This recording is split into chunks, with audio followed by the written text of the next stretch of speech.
They're spending your tax money to attack my book, which is a hell of an endorsement. I'm glad they're attacking me. Maybe some of y'all will read it because they are.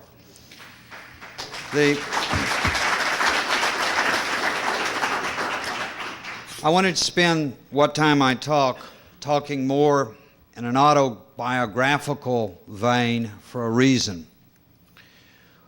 I took on, my background as a journalist is at Texas Monthly. I'm a Nieman Fellow, which is this high Harvard honor among journalists. I've had a pretty orthodox career. If I specialized in anything, it was Mexico. In 1988, I wrote a book about Mexico, the upshot of which was anybody who wanted to propose NAFTA was crazy, much less a bailout. Crazy. When Carlos Salinas was elected, I found myself given the cold shoulder in the journalistic community. A new set of academic experts popped up. That's who journalists had to quote. And all of those experts thought that Salinas was God and Mexico was just a poor version of the United States. And for 6 years, I was shunned for what I said about Mexico. Now I've been exonerated in the last 6 months. It's all come true, though you've yet to read the press say, hey, Salinas fooled us and we're supposed to be investigative. If that had any sense, they'd have caught him. When I took up this Waco book, it was out of financial necessity. Mexico books don't sell. As soon as I began investigating Waco, I ran into Ron Engelman, who some of you probably knew, and Gary Hunt, who's spoken at these meetings, and a whole group of people I'd never heard of who I now call constitutionalists. That includes most of y'all. Constitutionalists, patriots, there's several names around. And the bunch of you scared the death out of me. And the reason for that is that I'm a former civil rights worker.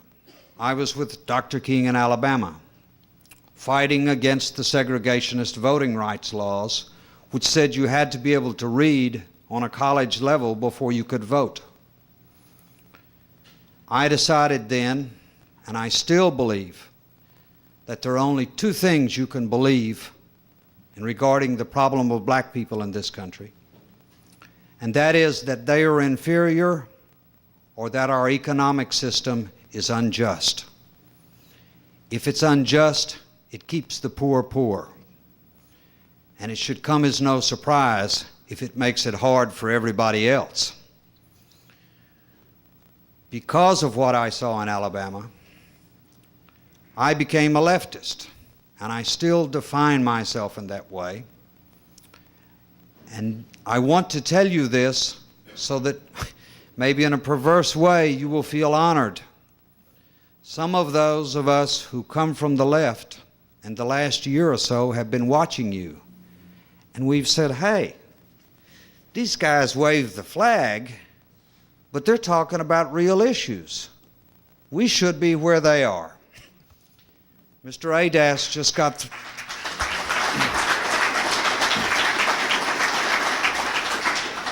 Mr. Adas just got through talking about what's happening to the middle class in this country. The left wing has been watching this for 20 years, only it's talked about the working class, which sounds more communist. He talks about the government, which the Reds have always called the executive committee of the bourgeoisie. What that means is the executive committee of the rich folks. It's the same thing y'all are saying. People tell me about the New World Order, and I scratch my head and I say, wait a minute. I think that's what, when I was a young man, I called imperialism. The big difference is that when the Berlin Wall fell, we found out what the flaws were in socialism, and we don't know how to correct them. They're still there. Someday somebody's going to have to try something like that again so that people who work control the world, but they sure can't try it the same way. So when I began to run into people like y'all around Waco, I said, well, let's see what they know. And the first thing I knew is they know America. This movement is more American than the left-wing movement. The left-wing movement has been snobbish and has not understood what America means.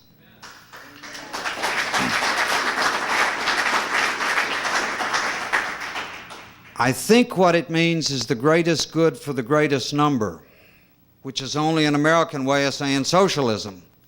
So I'm thoroughly confused. I think you guys are on the right track, and I'm following you now, still translating into my left-wing rhetoric.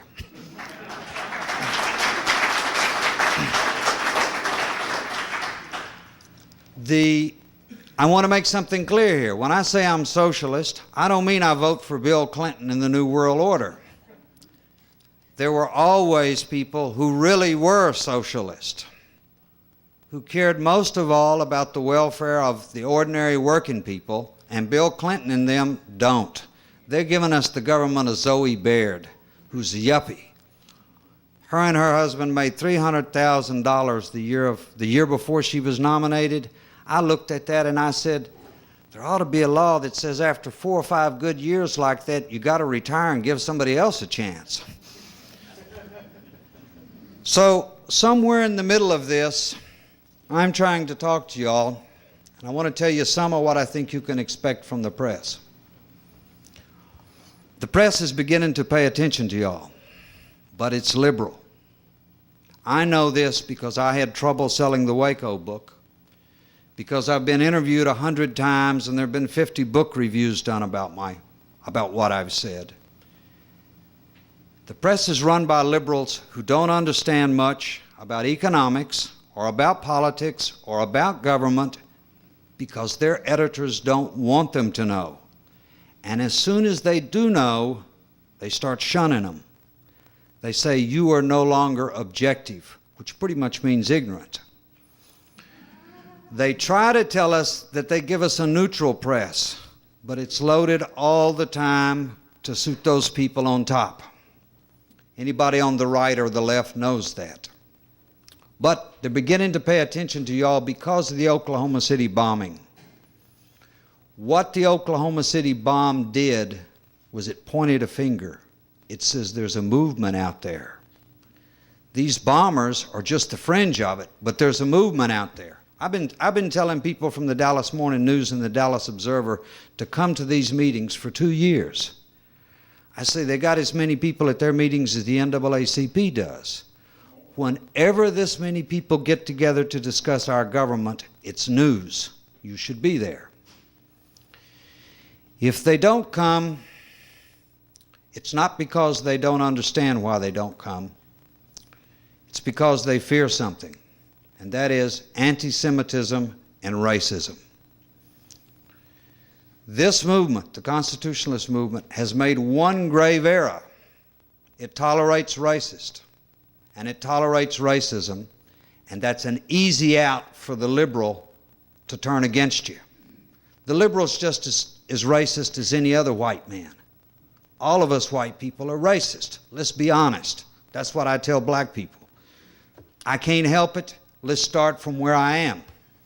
The liberal pretends he's got over that. Ain't none of us got over that until in real life we've got over it, until black folks aren't poor, because when they're poor, they're going to steal, and we're going to develop suspicions. That's the one thing that's holding them up right now. When I propose books or articles about this movement, what they say is, but those are a bunch of racists and anti-Semites, aren't they? And I say, no, that's not a principle of the movement. It's there, but it's not a principle. And nobody will believe me because of my accent. The publications industry in the United States is run by New York liberals. When you got my accent, you sound stupid. That's the way they hear you. It's just the facts of life. But I think as y'all keep growing, they're going to have to pay attention. And my advice is, even if they misquote you, talk to them. As long as they spell your name right, somebody knows you're out there. That's right. Keep pushing them. Keep trying to educate them. Tell them you know they don't know. Let me bring this back to Waco. I was the first witness at the House hearings on Waco. The day I testified, somebody testified to something more significant, Chuck Sarabin, an ATF executive. He said, "I never heard of the element of surprise until after the raid was over.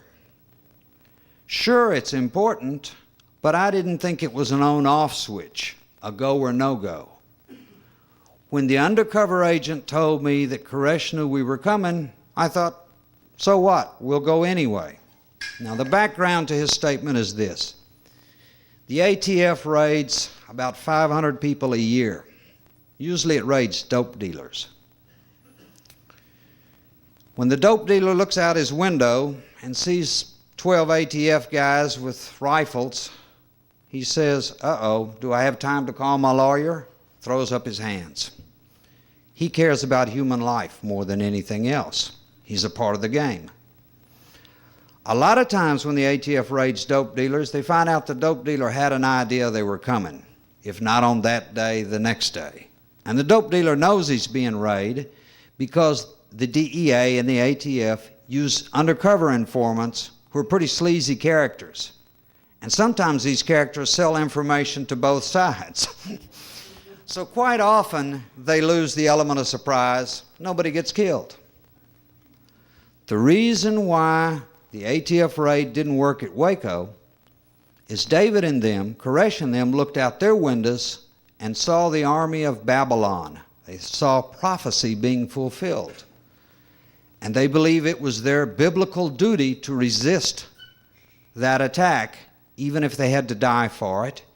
And being Christians, they thought there was something more important than life, namely eternal life. The ATF so far removed from religion, which means removed from our people, they didn't understand that first point about something being more important than life. Didn't understand what its undercover agent was telling it. Poor Chuck Sarabin told the truth. The element of surprise is no big deal. The government then, in its report, blames everything on Sarabin and Winoski, the two guys who knew and could have called it off, as a scapegoating tactic. Those guys were no more responsible than the rest of the people out there. When Sarabin gave his testimony, it came on the same day as the testimony of Carrie Jewell. Carrie Jewell is the 14-year-old girl who went and testified that Koresh had molested her sexually at the age of 10. What did our newspapers and television stations tell us about the testimony that day? Carrie Jewell and nothing else. The President of the United States came out and said, Carrie Jewell's testimony justifies the raid. Now, this character's a lawyer. He knows the federal government doesn't have any jurisdiction over child abuse. So he knows better than that. He's just playing the demagogue. I went and asked a couple of reporters the next day, because the only newspaper in this country that understood that day's testimony was the Washington Times, a Mooney paper. My left-wing head's running around saying, what is this? But they're the only ones who knew it. I asked the Washington Post correspondent and one other, I don't know who it was, why did you write up Carrie Jewell instead of Chuck Sarabin? And they said, well, Carrie Jewell's testimony was more dramatic. Little parentheses here. I had read a statement from Carrie Jewell 18 months ago. Didn't have her name in it, but it said the same things. Anybody who studied Mount Carmel knows that David Koresh slept with minor women, always with the parents' permission, but he did it. He was guilty of statutory rape. Her testimony was not news. Nothing new was in it. Sarabin had been under a gag order for 2 years. What he said about the element of surprise was news. So I asked the reporters, why did you feature Carrie Jewell? They said it was the most dramatic testimony. And I said to them, what's your business, drama or news? Now the sad thing is, the tendency of all our media is to entertain us. Drama. That's the business they're in. When they come to you, they're looking for drama. You're going to have to try to give them news, but they're going to find it. Be ready for it. You're going to get some bad publicity. Take it. As long as they keep spreading the word that you're out there, people will find you. Lord knows Dr. King didn't get good publicity when he started. He was a civil disobedient who broke the law. And especially he didn't in Montgomery, Alabama when he really started, before he hit the national stage. You just got to tough it through these folks and try to educate them, because the reporters you're going to be talking to have a bad idea of what the news is. They think it's drama, they call it objective, and they haven't done their homework anyway. I guess now I will, got a couple of minutes, see if anybody has specific questions about Waco or about anything else. Go ahead.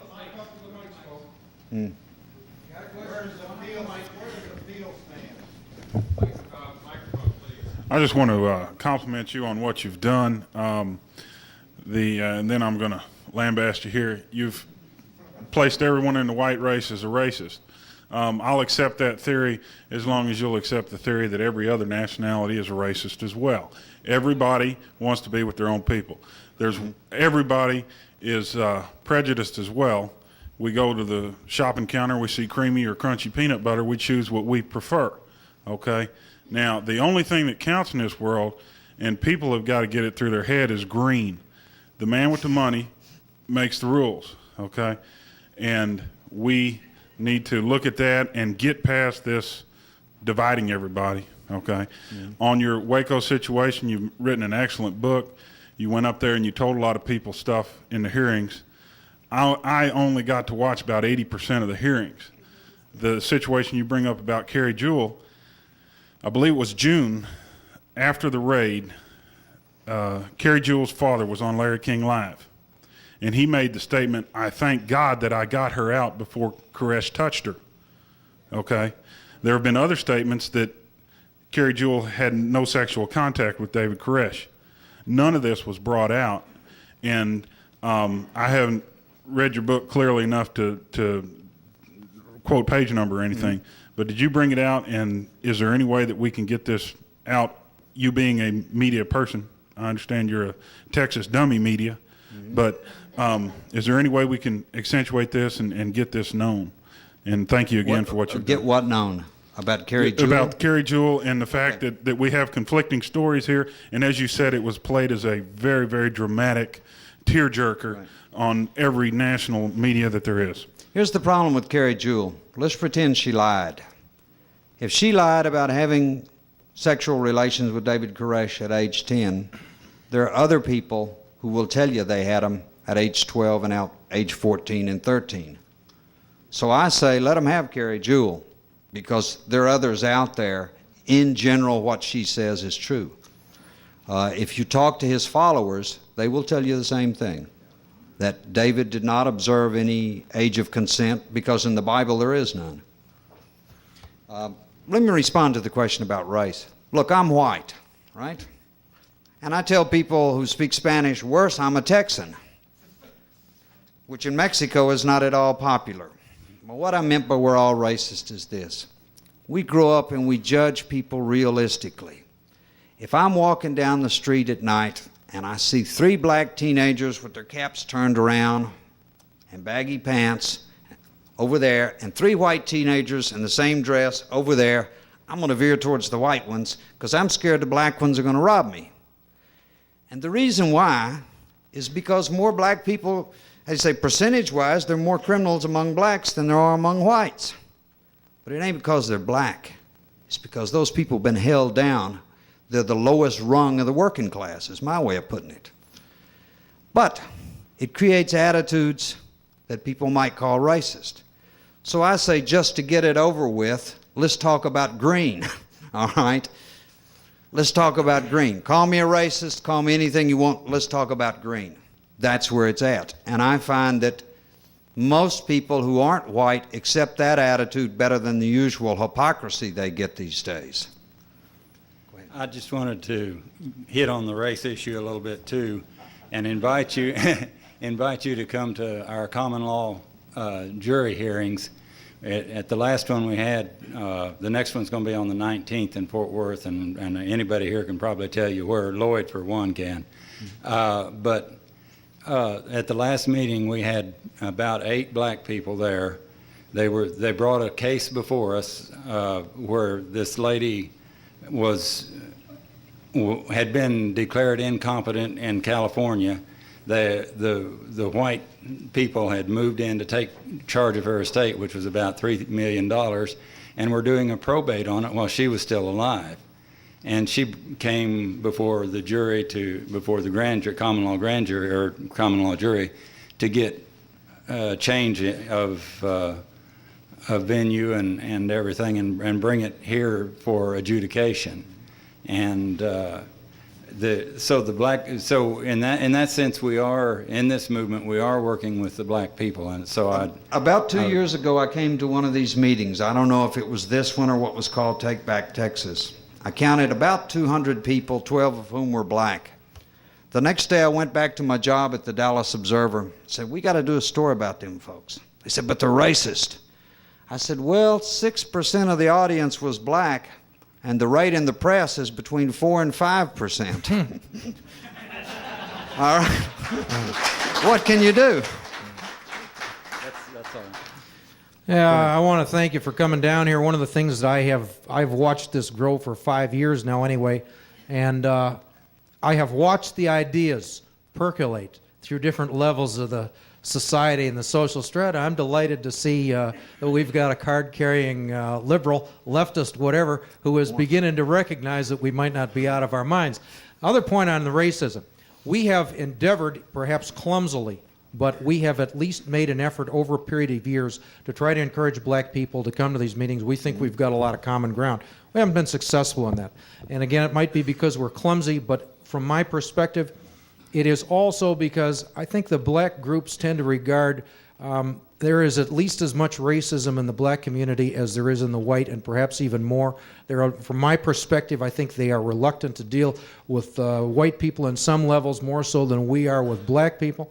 I don't know that to be true. I don't have a good explanation for this, but last point I want to make about, well, maybe not even the last point, knowing the way I talk. But in any case, one more point I do want to make about racism is this. We've been fed to believe that racism is an entirely bad situation, it's evil, whatever, and the rest, that sort of thing. It becomes a situation where virtually everybody in the world has a sense of racism within them, pretty much as you were saying at the beginning. To the extent you feel that, we have been encouraged to believe that we are somehow evil, defective, one way or another, we're not good people, and it puts us in a position of being kind of guilty and defensive. I think what you have to recognize is that racism is a natural thing.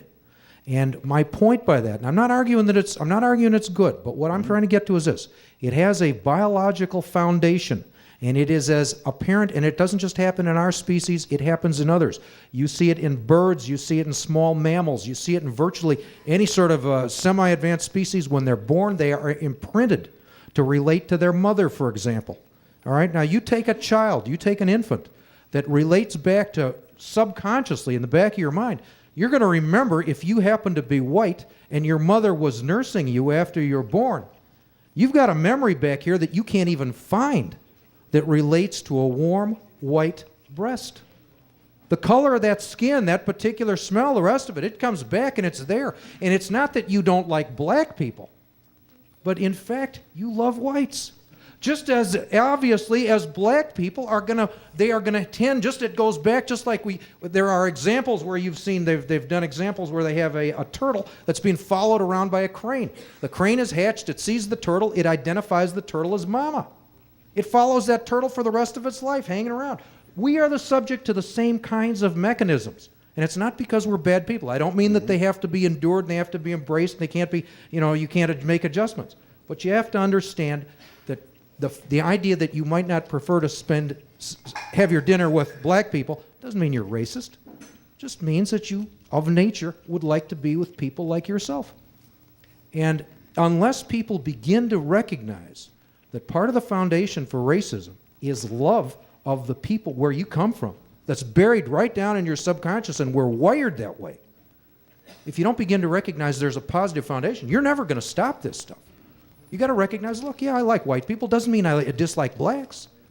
I hope I'm making a point there that doesn't drive everybody. That doesn't I think the offend people, point is that I'm perverse. No, it's not. I like all those breasts. The last point on it. The last point is, To the extent that government or society tells you you're perverse, it puts you in a situation, from my perspective, makes you easier to control. If you suspect you're a little bit racist and racism is all wrong and it's all evil, and to the extent you feel it, all of a sudden you are now, well, I better take orders because I'm inferior. No, you're not. I'm just saying, look, it's like if your sport is football, you're not going to feel comfortable going sitting down with a bunch of bowlers. It's not your game, all right? Doesn't mean you hate bowlers. It's just I'd rather do football. Same thing with white and black. It's not a question of hate entirely. There is also an element of love. Bear it in mind, and we may get. All right. A few months ago, about 3 months ago, there was three people came here, and they were wanting to make a speech, and they really wanted to get into our group. And he told me that he was a Klansman. And I told him at that point in time, I says, probably I agree with a lot of what you say and the way you believe it. But I'm a different person. I don't believe like you do, and I don't want you as our member in our membership. And a lot of people I told about that, and I got a lot of agreement with it. That this group, we're like you, we're racist because we just love to be around our own kind. But not like Al, I'd just soon have dinner with a black person as anybody else if we can have a good conversation. It doesn't matter to me. But I'm not a Klansman. I don't believe in that kind of control. I don't believe that we need to fight the blacks in order to get our country back. I think we need to fight the government. And we need to have the blacks to fight with us. So we're not racist here in that sense. No, by the way, I wasn't accusing this group here, but let me give you an example. When I go through mailing list of publications, I'll quite often find 6 publications about the Constitution, about different laws, and then 2 that say the Jews did it all. And I think, why are they circulating that literature? And this is true of a lot of the stuff I've seen, is that there's been no purge of those people who are anti-Semites and racist. It's still tolerated, and the government is going to use that as a means of attacking y'all. It's a liability that you got to be on guard against. Go ahead. I have a couple of questions, but one is, I want to make a comment. You don't look old enough to have been with Dr. King. I'm 49. You just don't look that old. Thank you. Well preserved.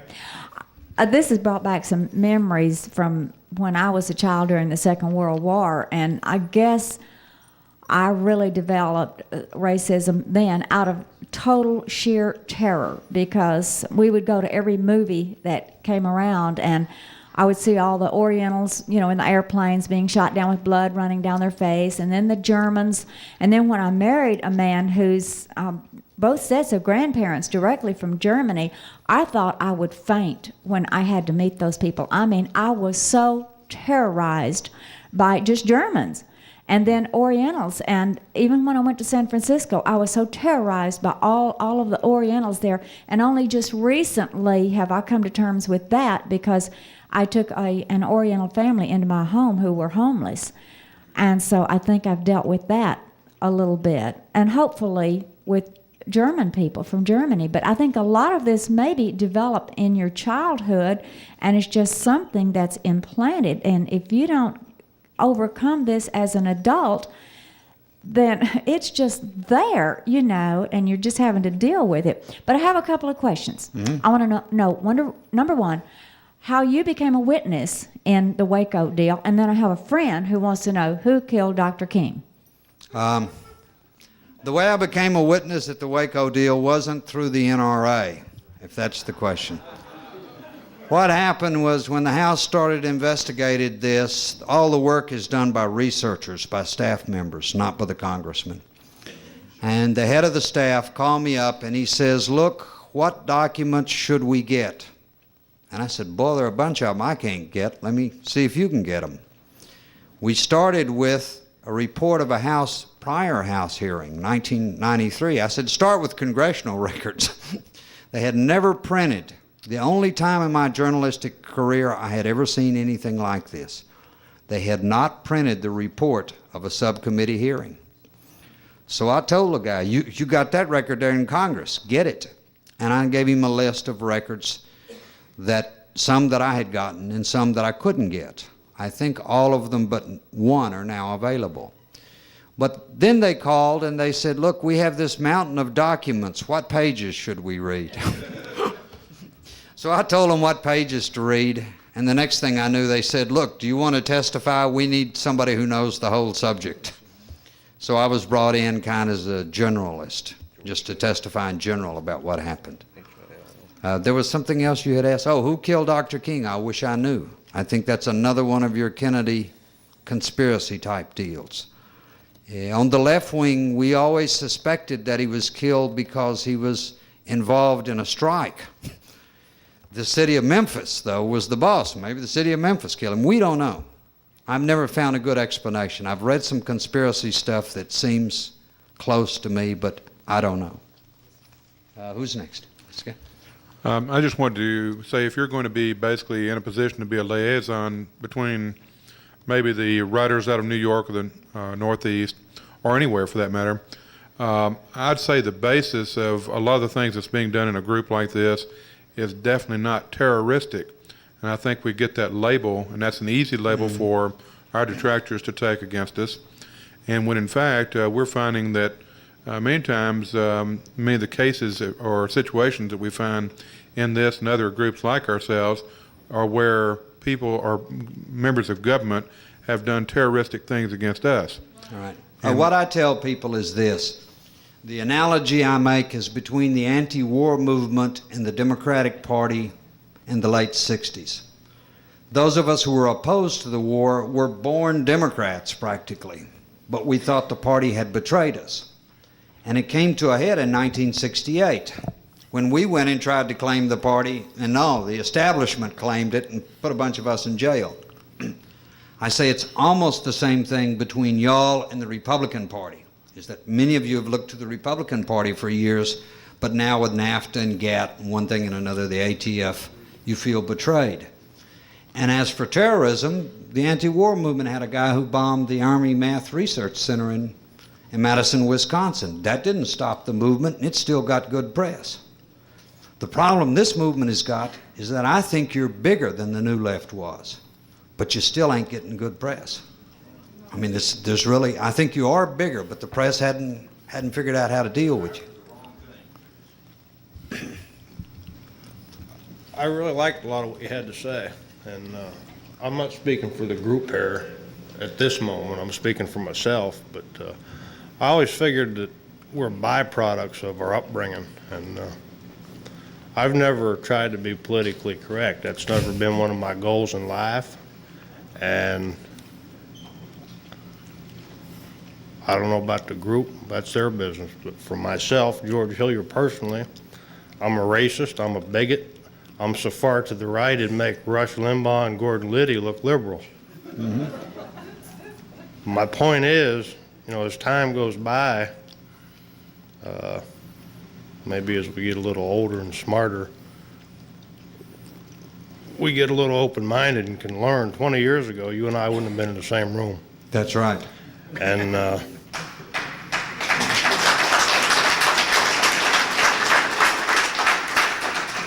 I want to say I really respect you for being here and just saying what you had to say. As far as, you know, the government today, I can understand what you're saying about Koresh. The government missed the first point. You know, they couldn't comprehend that there were people willing to lay down their lives for what they believed in. And for myself, I always believe freedom isn't free. You know.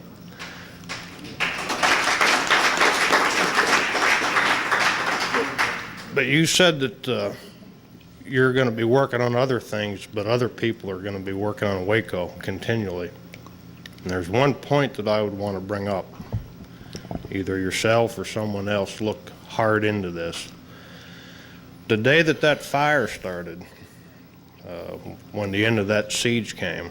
I had just come back from Europe, and I had just checked into a hotel over here at the airport, and I saw that unfolding on TV.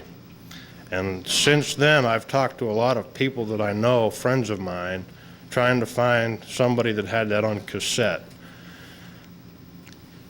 My point is, I know military tactics, and I know I'm in the oil business, okay? What the point is this: that was an old wooden building.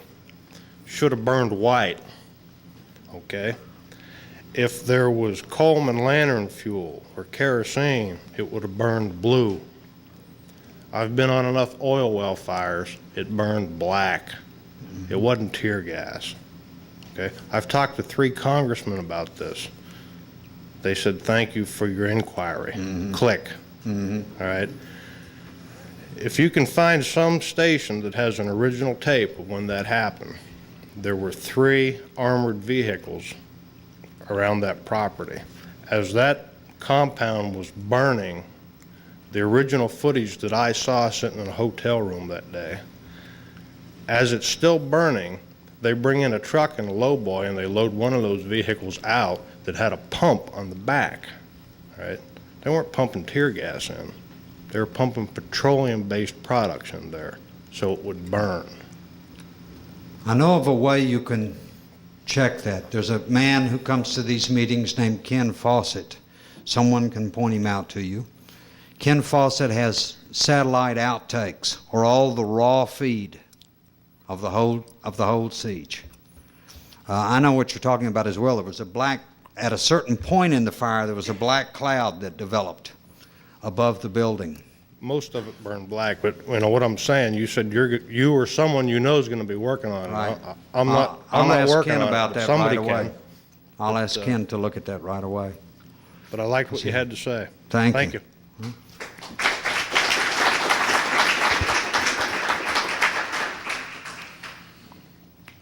Yes, sir. I guess I will say that I would probably believe your statement about liking Albrecht when I see a picture of your black girlfriend or your black wife. Unfortunately, I'm married, so you can't see pictures of my girlfriends. And so then we will see a picture of an African American or black or No, something. my wife is. My wife doesn't know what race she is, but you'd say she was white. Uh-huh. Okay. Now, being If you in the saw her mother, you might not be sure. But go ahead. Right. She's from South America, and down there they're not able to figure out who's what quite as easily as we are here. Now, you may recognize the name of Fahim Minka. I don't know how long you've been. Fahim Minka, yes. Yes. Well, certainly. You may recognize, you said that you recognize the name of Fahim Minka. And you probably know of his anti-narcotic work over in the Prince Hall area. Right.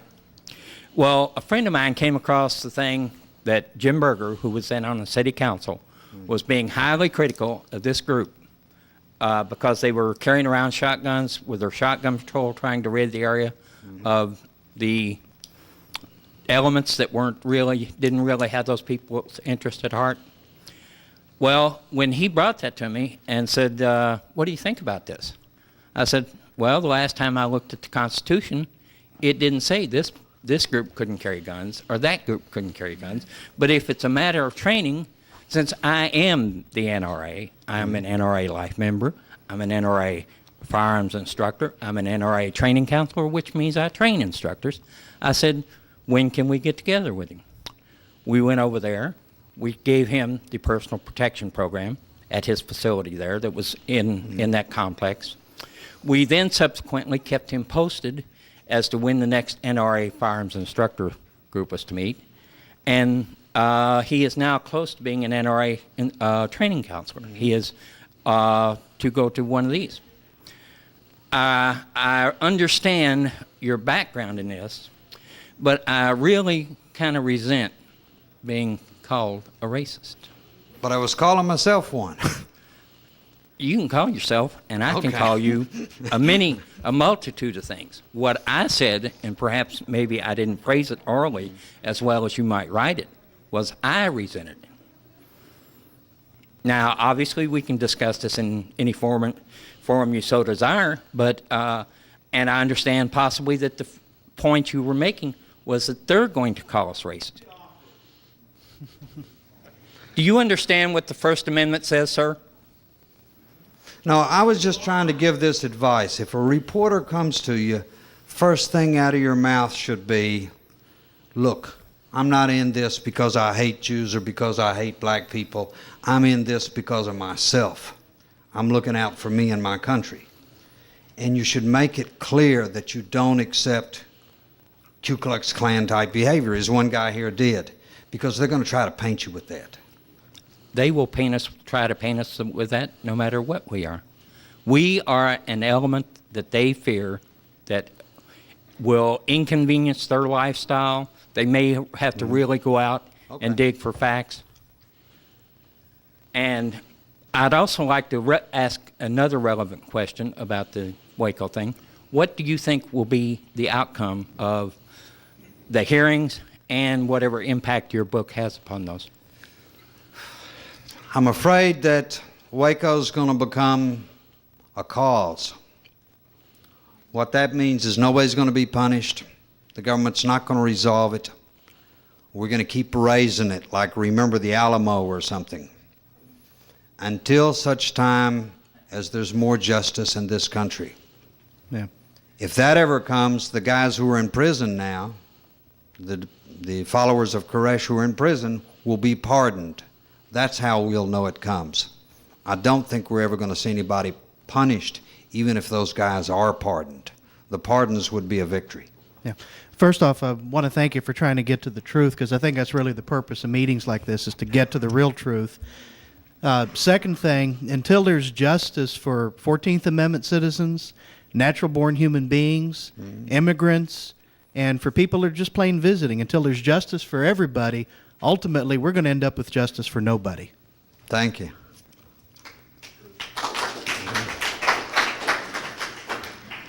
Is it pretty much the opinion of the media, the leftist group out there, that a lot of the people that study the law and the Constitution were involved with the Oklahoma City bombing somehow? Yeah.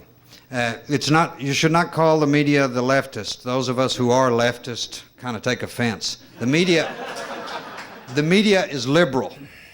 The left doesn't like this government either, and we were persecuted by this government before the Constitutionalists were.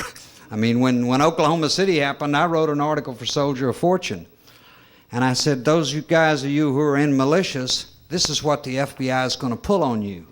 I know because I talked to the old communists. They done been through this, all right? So the media is liberal. It ain't left. But what they think is that, first of all, y'all are ignorant. If you read most of the militia articles, they say, I interviewed Bo Gritz and Red Beckman, and I know more than they do. They're snob articles. The second thing is there is a great fear on the part of Northeastern intellectuals, of white folks in the South and the West. They think we've all got Ku Klux Klan sheets in the closet. And I don't think they're that ignorant. well, if they're not that ignorant, they're that corrupt. I think they just play a little game on people's head to try to taint the American people's image. I think most of that image is created by the media to begin with on what they think about people from the South. I think that the media is responsible for a lot of the images that are portrayed regarding race because of what they put out and what they put into the American people's mind. All of that's true. And so, I mean, the result of the problem is there has to be accountability on behalf of the media too, because they are playing a little political game with the people that they get their paycheck from too. If there was Instead of really taking a stand for news and what's right and justice, and it all begins in the individual, in self-governing themselves to stand for what's right. If there was accountability in the media, there would have been a round of firings after Carlos Salinas left Mexico. All the Mexico correspondents would have been fired and all the editorialists with them. Same thing with Waco. But there's no accountability in the media. It is free of any restraint. And the only accountability is what the readers give it. So are you going to write a book on the Oklahoma City bombing? I'm trying, but I'm running into resistance. From whom? The publishers. I'm sure. They say, who wants to read about those cockroaches? Because the stuff that they're covering on that is 10 times bigger than what they covered up on Waco. Okay, I keep telling them somebody ought to look at it, but Who was Janet Reno referring to in her testimony when she said the militia was assembling, or they'd heard reports that the militia was assembling, therefore we went ahead? okay, what Janet Reno said the April 19th raid, one of the reasons they did it was they were afraid militias would interfere. Now, she probably doesn't know what the militia involved was, but Linda Thompson's group, which I think calls itself the Unorganized Militia of something or another, Linda Thompson announced that she was calling militiamen to Waco to march in armed and protect Mount Carmel. What happened is about 20 people showed up with rifles, I think at the Whataburger there near Belle Meade, and they decided they didn't have enough strength to march in, so they went down to the checkpoint with their guns unloaded and held a standard political demonstration. So it was a political demonstration at which some people had rifles, and that was all the militia that was around Waco. The problem is Janet Reno believes everything the FBI tells her or says she does, and probably doesn't even know any better. I heard last week that she had decided to accept full responsibility for the sinking of the Lusitania.